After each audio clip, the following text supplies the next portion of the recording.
નમસ્તે વિદ્યાર્થી મિત્રો, કેમ છો બધા?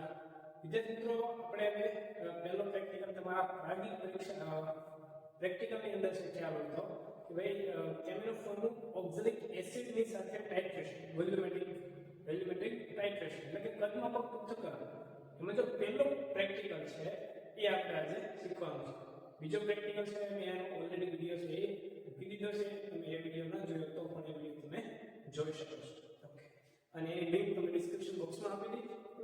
ઓકે, તે વિડીયોની અંદર તમને જે સામાન્ય ઇન્સ્ટ્રક્શન આપી એ કોપી પેસ્ટ થશે. એ તમને ત્યારે એ માહિતી તમને આપી હતી કે જે બી તમે સાધનો આપ્યા છે એને વ્યવસ્થિત કાચના જે સાધનો તમે આપ્યા વ્યવસ્થિત પાણીથી સાફ કરી અને પછી બ્યુરેટ સ્ટેન્ડમાં લગાવી દેવાનું છે.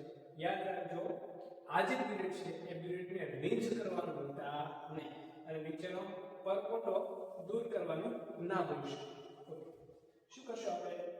સૌપ્રથમ બ્યુરેટ સ્ટેન્ડની અંદર લગાવી એમાં કેમેરોફોરનું દ્રાવણ છે ભરવાનું છે. બ્યુરેટનું કોનું દ્રાવણ ભરવાનું છે? કેમેરોફોરનું. શું કરશું? આ જે દ્રાવણ આપણે ભર્યું છે એને 0 સુધી આપણે સેટ કરવાનું છે. બરાબર?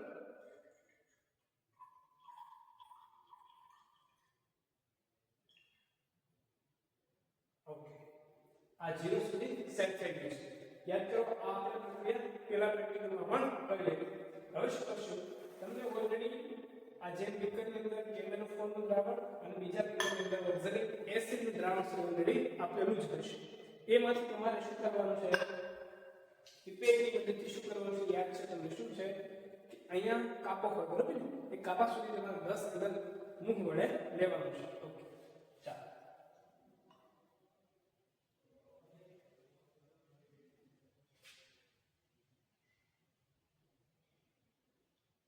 ઓકે,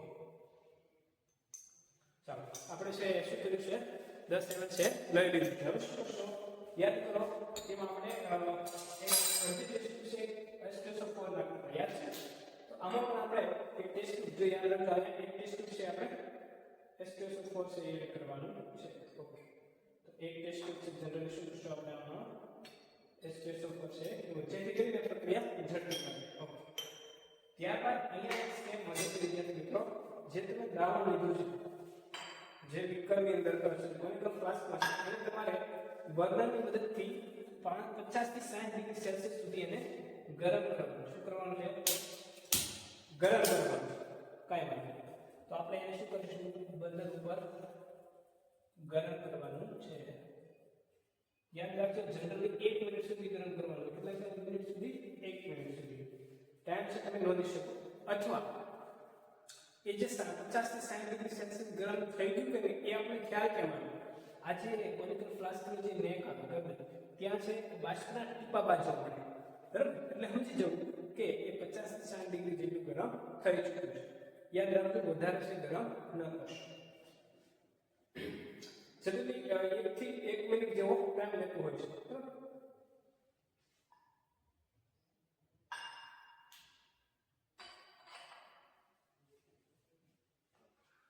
અને ત્યાં સુધી આપણે યાદ રાખવાનું કે તમારા પ્રશ્નની બોક્સની અંદર જે તમને નેપકિન આપ્યું છે એ નેપકિનની મદદથી તમારે આને ઉચકવાનું છે.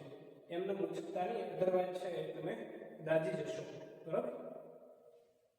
ઓકે, જો અહીંયા ટીપા છે ઓલરેડી શું થયા છે? બાજવા માંડ્યા છે.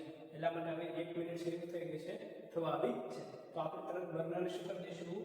બંધ કરી દેવાનું. ચાલો, બર્નર કરી દીધી બંધ. હવે શું કરશું?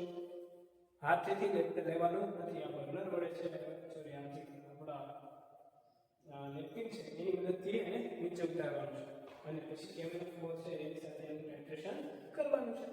જે પ્રોસેસ છે એકદમ ઈઝી છે, પરંતુ જો તમે એમાં તકેદારી ન રાખી તો તમારું રિઝલ્ટ છે ખૂબ જ ખોટું આવી શકે છે. એનું ધ્યાન રાખો. બરાબર? તમે જોઈ શકો, જો અડી શકતા હોય તો લેવાનું, અધરવાઇઝ શું કરશો?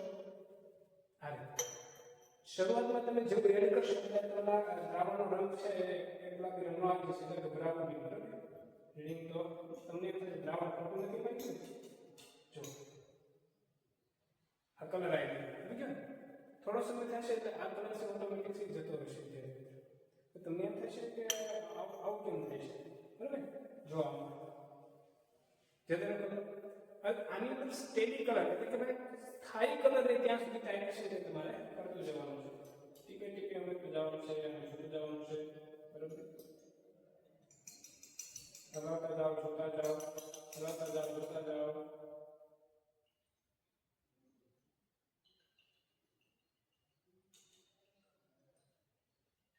કલર છે એ સ્થાયી રહેવો જોઈએ.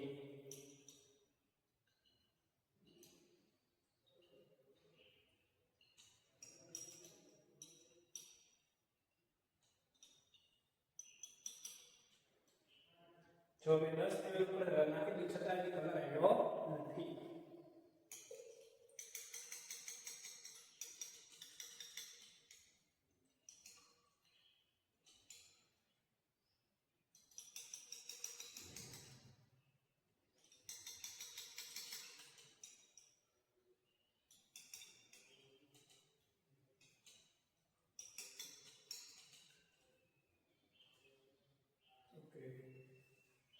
તમે જોઈ શકો છો હવે સ્ટેડી કલર સ્થાયી રહેવાનું ત્યાં સુધી તમારે પ્રેક્ટિકલ છે એ સ્ટાર્ટ કરવાનું છે અને યુનિટમાં રહેલા કેમેરા ફોર્મને એડ કરતું જવાનું છે.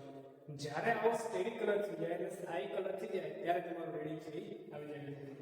અહીંયા રેડિંગ આપણે અત્યારે આવ્યું છે 15.8 સમથિંગ આવ્યું છે. બરાબર, તો આજે તમારે રેડિંગ આવ્યું છે કે તમારા દ્રાવણનું અંતિમ રેડિંગ થઈ ગયું.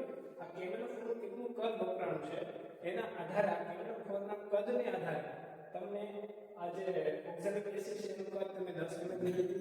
બરાબર, એની મોલારિટી 0.1 મોલર જે તમને ખ્યાલ છે તમારા હેતુની અંદર ઓલરેડી આપેલી છે. તમને આ બેનું આની મોલારિટી અને કદ ખ્યાલ છે. કેમેરા ફોર્મ તમને કદ અહીંયાથી મળે છે પણ એની મોલારિટી તમને ખ્યાલ નથી. તમારા પ્રાયોગિક પદ્ધતિની અંદર આપેલી ગણતરી યાદ કરો. A1 M1 B1 A2 M2 B2 એના પરથી આ કેમેરા ફોર્મમાં રહેલી મોલારિટી સૂત્રનો કરતા કરી તમે કેમેરા ફોર્મની મોલારિટી છે એ ગણી શકો છો. અને મોલારિટી છે એના પરથી તમે એના ગ્રામમાં ગણી શકો છો. તો તમને આ પ્રેક્ટિકલ છે એ વિદ્યાર્થી મિત્રો જનરલી આઈ થિંક 14 ગુણથી 20 ગુણની વચ્ચે લગભગ છે. હવે મને આઈડિયા નથી પણ એટલા ગુણનો પ્રેક્ટિકલ છે તમારો હોય છે.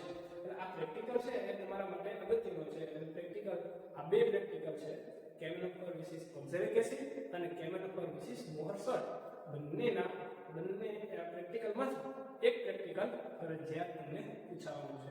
એટલા માટે આ બંને પ્રેક્ટિકલ છે તમારે શીખી લેવા અને કઈ રીતે કરવા એ પણ શીખી લેવું. હવે આ દ્રાવણને ઢોળી નાખવાનું. ઢોળ્યા પછી એ સાફ કરી નાખવાનું રહેશે અને શું કરશો ફરી પાછા આવા 10 ml લઈ એક ટેસ્ટ સલ્ફ્યુરિક એસિડ ઉમેરી 50 થી 60 ડિગ્રી સેલ્સિયસ તાપમાને ગરમ કરી ફરીવાર આ 2 થી 3 રેડિંગ છે લઈ જવાનું છે. અહીંયા ધ્યાન આપજો. તમારી પીરિયડ છે 25 ml દેશે 50 ml દેશે મને ખ્યાલ નથી. તમારી પીરિયડ છે તમારું પહેલું રેડિંગ જે તમને આવ્યું મને ખ્યાલ છે ધારો કે 15 આવ્યું 25 ml ની પીરિયડ હોય તો બીજું રેડિંગ લેવા માટે આપણે 15 ml તો જોઈએ. 15 to 30 પીરિયડ તમને 25 ml ની આપી છે જોઈએ છે આપણે 30 ml તો શું કરશું આપણે ફરીથી પાછું આ 0 સુધી સેટ કરી દેવાનું.